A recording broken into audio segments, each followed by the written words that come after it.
مساء الخير. انا هعمل فيديو سريع كده عن الفرق ما بين ال ADHD في البنات والولاد، بس انا هركز على البنات وباختصار جدا. ال ADHD طبعا شبيه بالتوحد في حتة ان هو المعايير بتاعته اللي مكتوبة عشان تشخص بيها شخص مفصلة على طفل ذكر مش على ست ابدا. وطبعا دي مشكلة، لان لو ال ADHD ما تشخصش في واحدة بنت هتكبر بيه وهيزيد وهتزيد مشاكله مع الاضطرابات المصاحبة، وممكن جدا تتشخص غلط. وده طبعا بيجي بمشاكل كتير يعني نفسية وكده. ال ADHD باختصار جدا في الولاد بيتشخص بسهولة جدا، لانه بيبقى باين في الطفل وهو ولد ان هو بيتعصب وبيعمل مشاكل في الفصل وبيعمل مشاكل بين الاطفال في المدرسة، فبيمثل تهديد على البيئة. فبالتالي المدرس ده بيشوف الطفل ده بيحس ان هو طفل ديسربتيف جدا، طفل عنيف، مشاكله كلها خارجه لبره او عامل مشاكل يعني، فبيتشخص بسهوله. ودي بتبقى ميزه طبعا، لان لما بيتشخص ADHD بيتعالج. وال ADHD زي ما قلت قبل كده هو اضطراب محتاج دواء، يعني هو مش اضطراب سلوكي، هو اضطراب في المقام الاول كيماوي جدا عند البنات وعند الولاد. انما البنات اللي اكتشفوا ان يعني تقريبا 10% من اللي عندهم ADHD عندهم نوع اللي هو بنسميه inattentive، اللي هو عنده مشكلة في السرحان في التركيز. واكتشفوا ان تقريبا 10% دول هم البنات، بيبقوا بنات. فالبنت اللي بيبان فيها ال ADHD هم بيبانش، بتبقى هي البنت التلقائية جدا، البنت اللي قاعدة في آخر الفصل وسرحانة وهادية، وتلاقيها كده باصة في الشباك ولا سرحانة خالص، يعني عندها مشاكل في الاتنشن. لكن طبعا البنت دي ما بتمثلش أي تهديد للمدرس أو في الفصل، دي بنت سرحانة يا دوب بتحلم بتسرح وات ايفر بقى، لكن هي مش تهديد بحيث ان المدرس يحولها على GP مثلا بره، يحولها على طبيب، مش محتاجة تدخل. لكن طبعا ده بيجي بمشاكل كتير، لان البنت دي بتكبر عندها مشاكل ADHD. يعني ده اللي بيبان بره ان هي عندها سرحان، لكن طبعا لما بتكبر ولما بتبلغ البنت دي اللي هي عندها ADHD ده، وما بانش غير في شكل التركيز وكده، على عكس الولد اللي بيخرج مشاكله بره في شكل غضب وانفعال، البنت مشاكلها بتبقى جوه، بنقول عليها internalized. يعني ايه مشاكلها بتبقى جوه؟ يعني بتظهر مشاكلها في التوتر، في الاكتئاب، في مشاكل مع الاكل، مشاكل جوه ممكن تأذي نفسها، ودي مشهورة جدا اللي هو السيلف هارم. المشاكل بتبقى internalized. طبعا دي كارثة كبيرة، لان دول اللي بيتشخصوا بعد كده بوردر لاين. لكن طبعا بيبقى عندها مشاكل. ايه المشاكل دي؟ مشاكل البنت اللي عندها ADHD لما بتبلغ وبتكبر، ان كل ما الطفل بيكبر وبيبقى مستقل بذاته وبيبقى هو مش محتاج مساعدة اهله، بتبان مشاكله اكتر، لان بيبدأ يتحمل مسؤوليات اكتر وبيبدأ يبقى عليه مهام معينة. الست دي بتتجوز، بتخلف، بتشتغل، بتظهر هنا بقى مشاكلها، ان هي مش عارفة توفق خالص بين كل ده. ابسط الحاجات عند الستات التانية بيعملوها بسرعة، هي بتاخد منها وقت انها ترتب المطبخ، ترتب الاكل، تعمل للولاد، مش عارفة تعمل كل حاجة في نفس الوقت. عندها مشكلة كبيرة ان هي بنقول عليها بالانجليزي disorganization، يعني مش منظمة. دي اول مشكلة. المشكلة التانية طبعا ان هي بتبقى احيانا بيبقى عندنا نوع في ADHD اللي هو النوع اللي شكله بيسعى للكمال. يعني واحدة ست شكلها منظم جدا في شغلها، لكن هي على ده اللي باين بره. طبعا هي عشان تنظم نفسها جدا في شغلها كده بتبقى جت على نفسها جدا، جت على حاجه، جت على اولادها، غصب عنها، جت على عيلتها، جت على البيت، فطبعا بيبدا يجي لها اكتئاب. وطبعا الانترناليزيشن ده اللي هو المشاكل الجوانيه بتبدا تظهر في شكل ايه بقى؟ في شكل سيلف لوذنج. يعني ايه سيلف لوذنج؟ يعني الشخص يبدا يقول انا ضايع، انا مالي ضايعه كده، انا مالي مهمله قوي كده، انا ليه بتعب كده؟ يعني بتبدا بقى ايه هنا؟ ده التقدير الذاتي يقل، ان هي طبعا ده بيبقى مدخل للاكتئاب، وده مدخل عنيف. ده عند الست التقليديه ممكن يحصل، لكن عند الست ال ADHD بيحصل بشكل مضاعف. غير كده كمان من ضمن مشاكلها، ودي مشاكل كبيرة ولو ان دي ما اتعملتش الدراسات لسه، ولو انها مهمة جدا، هي مشاكل الهرمونات.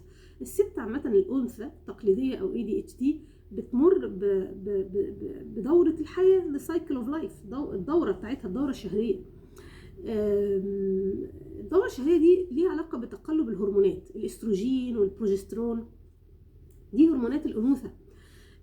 لما بتتغير الهرمونات دي في الأسبوع الثالث أو الأسبوع الرابع، اللي هو يعني ما قبل الطمث ووقت الطمث نفسه، وقت الحيض نفسه بتظهر الهرمونات هنا اللي هو ايه؟ الاستروجين هرمون بيعلى قبل الدورة بأسبوع. لما بيعلى الست بتبقى في حالة كويسة جدا، يعني بيبقى شكلها كويس، بتبقى مبسوطة، ده وقت التبويض. الاستروجين، نفس الاستروجين ده بيقل جدا، بينزل جدا وقت الدورة، بينزل جدا وقت الدورة الشهرية. طبعا بيتسبب قبل الدورة ووقت الدورة نفسها، وقت الحيض يعني، بيتسبب في كارثة. ليه؟ لأن الاستروجين ده مش بس هرمون ليه علاقة بالتبويض، ده هو هرمون كمان مسؤول ان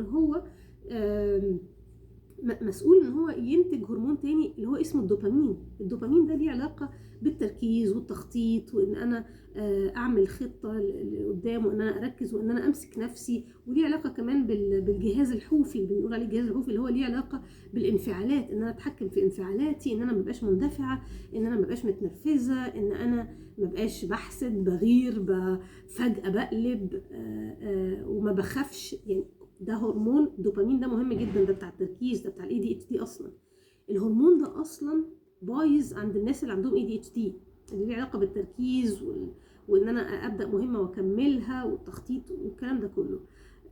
الهرمون ده اصلا ضعيف عند الناس اللي عندهم اي دي اتش دي، هو اصلا فيه مشكله، عشان كده هما بياخدوا ادويه. ما بالك بقى لما شخص بيمر بدوره والكلام ده كله. الاستروجين اصلا مسؤول بشكل كبير عند الستات بالذات ان هو ينتج الدوبامين. مش بس كده، مسؤول كمان ان الدوبامين ده يتنتج، يعني يتم انتاجه بشكل منتظم، بحيث يحافظ على صحة المخ، سواء الست في طفولتها، في البلوغ، وحتى وقت المينوبوز، لما تكبر والدورة تنتهي. فهو بيحافظ على صحة المخ بشكل يعني معروف. طبعا وقت الدورة وكده عند كل الستات التقليديات، الاستروجين لما بيقعد يقل كده وبعدين يعلى بيأثر في الدوبامين. تمام. عند الستات العاديه بيجي لها اللي هي الاعراض اللي ما قبل الحيض، ما قبل الطمث، بيجي لها اعراض وحشه، اللي هي بتبقى متقلبه المزاج، بتبقى متنرفزه، بتبقى محبطه بسهوله، بتعيط بسهوله، عندها اكتئاب، مش مركزه، ممكن تنفعل. الكلام ده كله بيحصل لكل الستات، لكن عند الست الاي دي اتش دي بيحصل لدرجه ان هو بيقلب اضطراب، اللي بنسميه الاضطراب ما قبل الطمث الاكتئابي. يعني العمليه قلبت ان هي وقفت حياتها، بقت بتعمل حاجات وبتندم عليها، بقت بتتنرفز على مديرها في الشغل، بقت عملت كوارث، مش قادره حتى تروح الشغل من كتر الوجع. طبعا مشاكل جسمانيه ومشاكل في التركيز. الهرمون الاستروجين مسؤول زي ما قلت عن الدوبامين، ومسؤول عن حتتين في المخ، خاصه حتتين في المخ عند الست. الحته اللي هي الجبهه الاماميه ليها علاقه بالتخطيط والتركيز والذاكره، وان انا امسك نفسي، والاندفاعيه والكلام ده كله. وكمان مسؤول عن اللي هو المشاعر نفسها والإدراك والكلام ده. ومسؤول بنسبة كبيرة الدوبامين ان هو يعني ينتج الاستروجين بشكل كويس، بشكل منتظم. والاستروجين نفسه مسؤول عن هرمون تاني اسمه البروجسترون. والهرمون ده طبعا مسؤول عن حاجات كتير، ليه علاقة طبعا اللي هو معدل الايض، اللي هو بنسميه الميتابوليك ريت، اللي هو السكر في الدم والحرق والكلام ده كله. فالست بتبقى كل الحاجات دي من الاخر كده بتبوظ خالص عند الست اللي عندها اي دي اتش دي. هنا بقى بتلاقي الست دي هي الست اللي بتمر باضطراب ما قبل الحيض، ما قبل الطمث، اضطراب عنيف، يعني بحيث ان هي مش قادره حتى تروح المدرسه، مش قادره تروح الشغل، بتعيط، بتكتئب، ممكن تعمل مشكله، بتنسى، لان هو بيضرب في الدوبامين، والدوبامين اصلا ناقص عند الاي دي اتش دي. ما بالك بقى وقت الحتت دي بتتفاقم اعراض الست اللي عندها اي دي اتش دي اكتر من الست التقليديه، بتتفاقم خالص. وطبعا بيأثر على حاجات كتير، على الميتابوليك ريت اللي هو معدل الايض، والسكر نفسه في الدم. وعلشان كده ال ADHD عند الستات مرتبط باضطرابات معينة، منها تكيس المبايض. يعني حتى بره لما بيبقى فيه تكيس مبايض بيعتبروا يعني ان وارد تكون الست دي بتقع على طيف ال ADHD، لان هو طيف فعلا، هو طيف من يعني في الشدة بتاعته. كل الحاجات دي طبعا مهمة جدا، لان دي ليها علاج يعني ان الشخص ده محتاج علاج. مثلا من ضمن الحاجات اللي بتحصل ان الستات طبعا الستات ما بتتشخصش، بس يعني الستات اللي هي عندها ADHD لازم ياخدوا طبعا ادوية معينة اللي هي ليها علاقة بال ADHD، يعني ادوية الامفيتامينات او ادوية مثل فانيديت او الستيمولنتس اللي هي المنشطات. بياخدوا دي الادويه بتاعت الاي دي اتش دي عامه، دي مهمه جدا لو حد عنده اي دي اتش دي، وبتعدل الحاجات دي، بيزودوها الضعف وقت الدوره، وقت ما قبل الحيض، يعني وقت ما قبل الطمث بيزودوها الضعف علشان الاعراض دي. فطبعا الست دي ما بتبقاش اتشخصت، بتبقى بنت وكبرت وما اتشخصتش، وباين من بره ان هي كويسه، يعني لانها كمان ايه بيرفكشنست، هي بتسعى للكمال في شغلها. طبعا السعي للكمال ده بنقول عليه نظام، يعني بتعوض بيه النقص، عارفه بتعوض بيه النقص اللي عندها، يعني هي بتعوض نقص عندها فبتبقى منظمه قوي في شغلها. فطبعا بيجي على صحتها، بيجي لها اضطرابات كتير، اضطرابات اللي هي منها كرونيك فاتيج، بتتعب جدا، بترهق، بيجي لها وقت بيجي لها احتراق، ان هي فعلا وقفت تماما مش قادره. هي نفسها الست بيبقى كلامها انا مش قادره اتاقلم، انا حاسه ان انا بغرق، انا حاسه ان انا خلاص هموت، هيحصل لي حاجه، انا مش قادره اكمل، انا مالي غريبه ليه، انا بتعب قوي اكتر من الناس العاديه، كل حاجه بتتعبني جدا. ده كمان للست اللي بنقول عليها قادره تخفي مشاكلها، لكن الاي دي اتش دي اغلبهم ما بيقدرش يخفي مشاكله. وطبعا لما بتروح الست دي بقى للطبيب، هي بتروح متاخر بقى، يعني هي بتروح بقى، فطبعا الطبيب ما بيجيش في باله اي دي اتش دي ده خالص، لان احنا عندنا نقص في التشخيص بتاع الاي دي اتش دي ده. بره بيعملوا ثوره علشان زي التوحد بالظبط، عشان يغيروا التشخيص.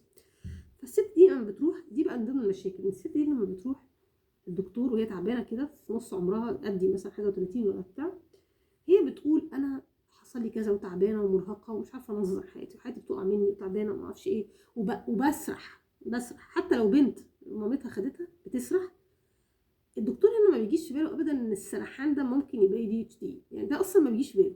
هو السرحان ده على طول بيترجمه توتر، اكتئاب، وهي فعلا بيبقى عندها توتر، وهي فعلا بيبقى عندها اكتئاب، لكن دي بتعتبر امراض او اضطرابات ثانويه للاضطراب الاساسي اللي هو الاي دي اتش دي.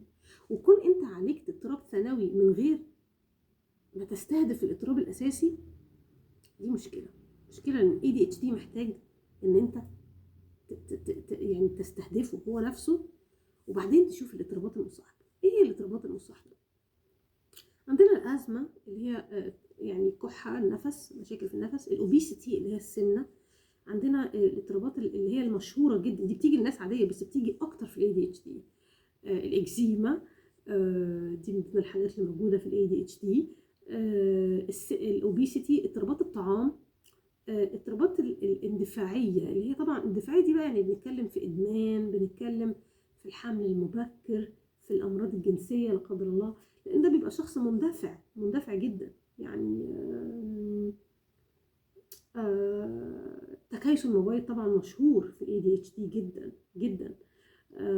زي ما قلت عشان الهرمونات بتاثر، دول الستات كمان اللي بيحصل لهم مشاكل ما قبل الحيض، مشاكل عنيفه، مش مشاكل عاديه، مشاكل عنيفه، وبيحصل لهم اكتئاب ما بعد الحمل عاده، وبيحصل لهم الاضطراب اللي بيجي قبل المينوبوز اللي هو بيقولوا عليه بالعربي سن اليأس، ده اسم حقير جدا بس يعني ده لما الدوره بتقف عند الست، الحيض يعني، وخلاص هي بتكبر، وده المينوبوز اللي هو بقى البيري مينوبوز ديسوردر، يعني ما قبل السن ده، لان كل الستات بيجي لها اعراض في الوقت ده، بس الاي دي اتش دي بيقلب عندهم اضطراب، دول الستات اللي بيقلب عندهم موضوع اضطراب، لان الهرمونات زي ما قلت بتاثر جدا في الدوبامين، والدوبامين اصلا عنده مشكله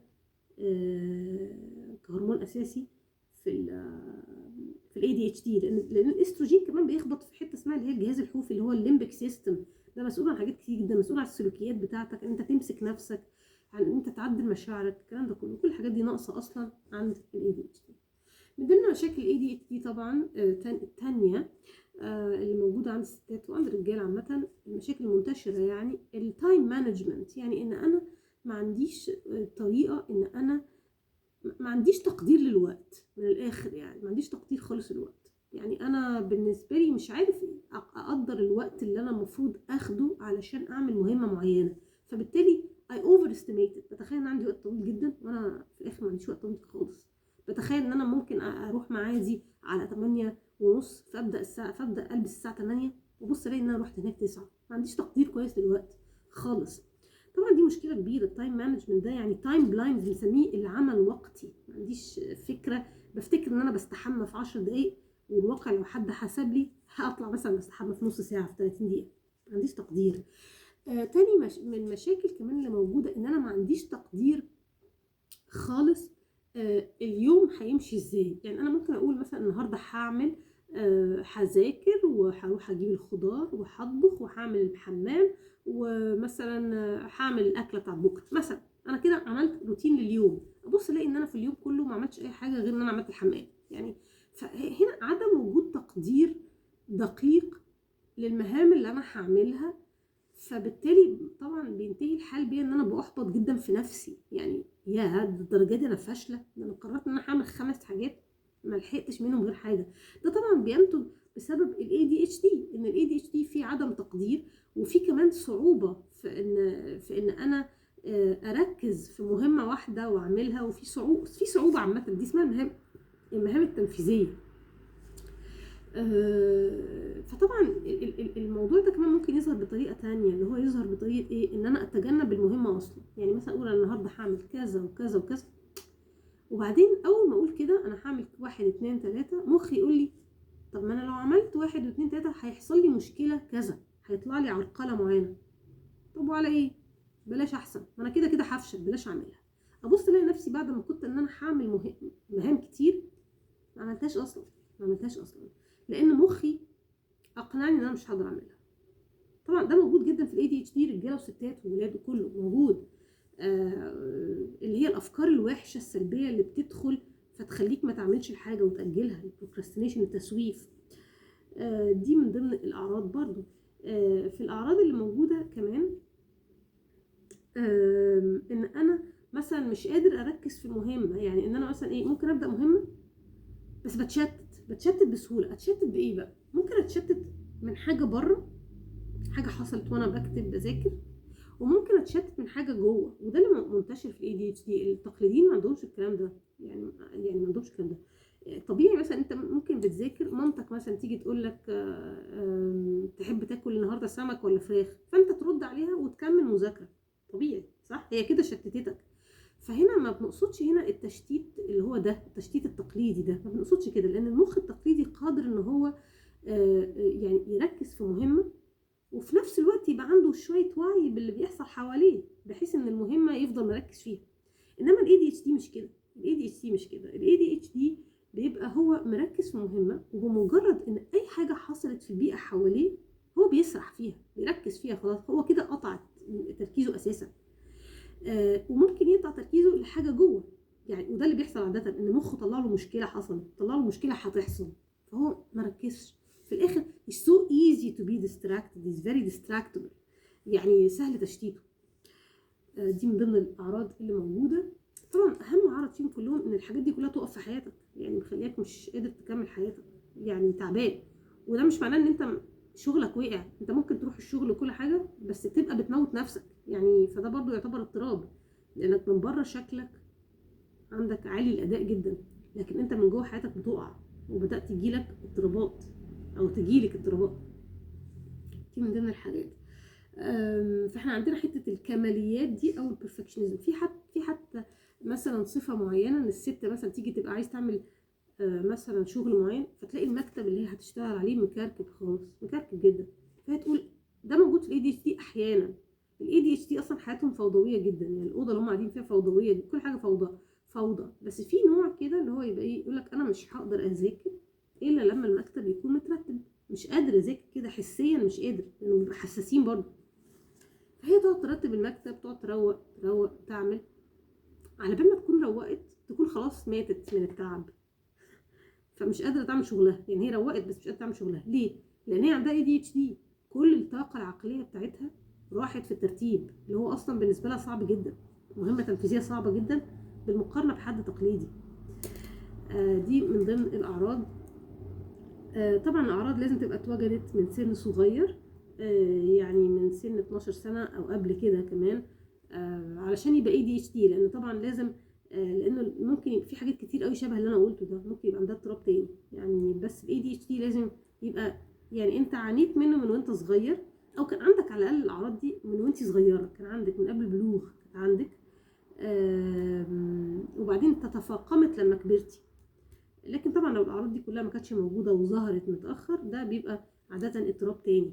ففي حاجات كتير شبه ال ADHD. فال ADHD بره لما بيجي بيتشخص كده، لازم تكوني من وانت صغيره. زي ما قلت البنت بتبقى حالمه وبتسرح وبتبقى تلقائيه جدا. دي بنت تلقائيه جدا. فطبعا لما تبقى تلقائيه كده مش هتروح لدكتور، بالعكس ده الناس بيعتبروها لذيذه جدا، دي تلقائيه بتقول كل حاجه. طبعا بيبقى في ساعات مشاكل اجتماعيه، لان الشخص اللي عنده ADHD بالذات النوع اللي هو عنده مشكله في التركيز ده ما بيقدرش يتبع الارشادات، بيسقط حاجات، فبينسى حاجات. دي الحاجه التانيه، ما بيقدرش ساعات يعني يدخل في نقاش طويل، ممكن يسرح لو مش مهتم، ممكن يسقط حاجات ويقع فيبان هو مش مهتم، يتكلم في حاجه تانية فيبان هو اجتماعيا واقع. في ستات كتير ADHD برضو هو شبيه بالتوحد في الحته دي، ان هو اجتماعيا في طبعا سقطات، لان الشخص بيبقى سرحان مش قادر يركز تعبان. كمان في حته مهمه جدا في ADHD، المعالجه الحسيه. ده شخص بيتعب جدا من البيئه، زي التوحد في دي، بيتعب جدا. مخه بيدخل كل حاجه بنفس القوه فبيتعب بسرعه. وعلشان كده واحده من ضمن الاضطرابات المصاحبه هو اضطراب اللي هو اسمه الارهاق المزمن، اللي هو كرونيك فاتيج. الحلول ايه؟ طبعا الحلول ال ADHD طبعا ما بيتحلش الا بالستيمولنت اللي هي المنشطات وادويه ال ADHD. طبعا ممكن لو في مشاكل تانية ياخدوا SSRI او انتي سايكوتيك اللي هي مضادات الاكتئاب او مضاد الذهان لو في مشاكل تانية. لكن طبعا مهم ان الشخص يبقى يعني ليه مهم تبقى عارفه الست انها عندها ADHD؟ مهم علشان ما تجيش على نفسها. اولا عشان تطبطب على نفسها. يعني الست ال ADHD مهما اديناها ادويه وعقاقير هي زي المتوحده هتفضل تتعب. هي بتتعب بسرعه جدا. هي غير الست التقليديه، ما تقدرش تعمل كذا حاجه في نفس الوقت، ما تقدرش. ولما تعمل كده بتتعب جدا وبتيجي على نفسها. دي حاجه. الحاجه التانية، الست دي هتتعب اكيد قبل الدوره بتاعتها، قبل الطمث يعني. هتتعب في الاسبوع الثالث والاسبوع الرابع من دورتها الشهريه، هتتعب. فهي ممكن تبقى محتاجه ادويه، ممكن تبقى محتاجه تزود المنشطات اللي بتاخدها، ممكن تبقى محتاجه تاخد كونتراسبتيف بيلز اللي هي حبوب منع الحمل، لمجرد ان هي تعدل الهرمونات اللي عندها.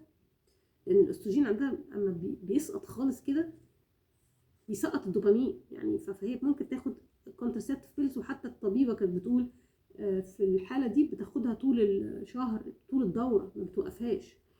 بس طبعا أنا أرجو استشارة الطبيب، يعني أنا مش دكتورة. لكن هي الست دي بتتعب جدا بتبقى عرضة يعني 80% أكتر من الست العادية التقليدية إن هي يجيلها إيه؟ اضطراب اللي هو إيه؟ الاكتئاب ما بعد الحمل. اللي هو أنا آسفة، بوست بارتم ديبريشن. صعب قوي، بيبقى صعب قوي. وبعدين في حته مهمه كمان في ال ADHD زي التوحد بالظبط في الحته دي، ما عندهمش وعي بنفسهم. يعني هم ما عندهمش وعي خاص وهم مختلفين، ما عندهمش وعي ان هم بيقاسوا، ما عندهمش وعي ان هم محتاجين علاج، ما عندهمش خالص. في lack of insight. في ستات كتير بتخسر شغلها في الوقت بتاع الدوره ده، لان هي بتتعصب وبتنسى وبيحصل لها كل المشاكل اللي عندها اصلا بتزيد، والادويه بتبطل تشتغل، فبالتالي بتزود جرعه ستيمولنت او بتاخد كونتراسبتيف لو الحاله قاتله يعني. طبعا لسه الدراسات قائمه على موضوع الهرمونات ده، لان الستات في ال ADHD دخلوا مؤخرا يعني في الابحاث. ده باختصار يعني جدا مشاكل ال ADHD في الستات. والارتباطات المصاحبه بتبقى معروفه، اللي هي الشخص بيأذي نفسه، دي مشهوره جدا. طبعا التفكير في الانتحار، مشاكل الاكل، البنج اللي هو تقعد تاكلي كتير وبعدين تحاولي تخسي، وبعدين تاكلي كتير وتحاولي تخسي. ADHD جدا، من الاضطرابات المصاحبه جدا. الOCD الوسواس القهري موجود برضو، مش كتير بس موجود، عند الولاد موجود. الأوبيسيتي، السمنه المفرطه، السكر، لان البروجسترون بيأثر كمان على السكر. مشاكل الهرمونات بقى اللي هي PCOS دي، اللي هي التكيس المبيض. واي بقى مشكله بتقع تحت مظله الاندفاع، طبعا دي بالادمان، الحمل المبكر، الاندفاعيه.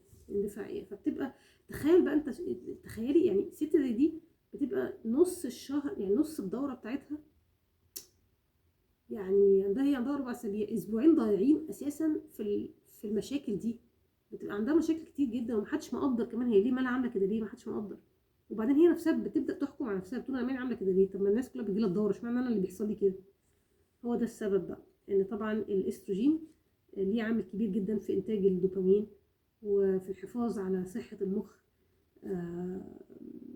خطر جدا. ولو انت شاكه انك عندك ADHD، طبعا ارجعي لطفولتك وشوفي هل كان في مشاكل في التنظيم، في الكلام ده كله، في السرحان، احلام اليقظه من ضمن الحاجات اللي موجوده جدا، السرحان، احلام اليقظه، تسقيط حاجات. طبعا الناس كلها عندها شويه ADHD، بس ADHD المرضي هو اللي بيوقف الحياه، اللي فعلا الشخص حياته بدات تنهار.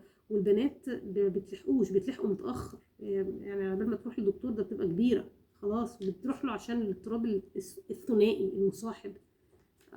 بس طبعا التشخيص ليه طبعا معايير كتير، اهمها ان بيبقى من وانت صغيره، يعني من قبل 12 سنه او 12 سنه على حسب ذاكرتك يعني.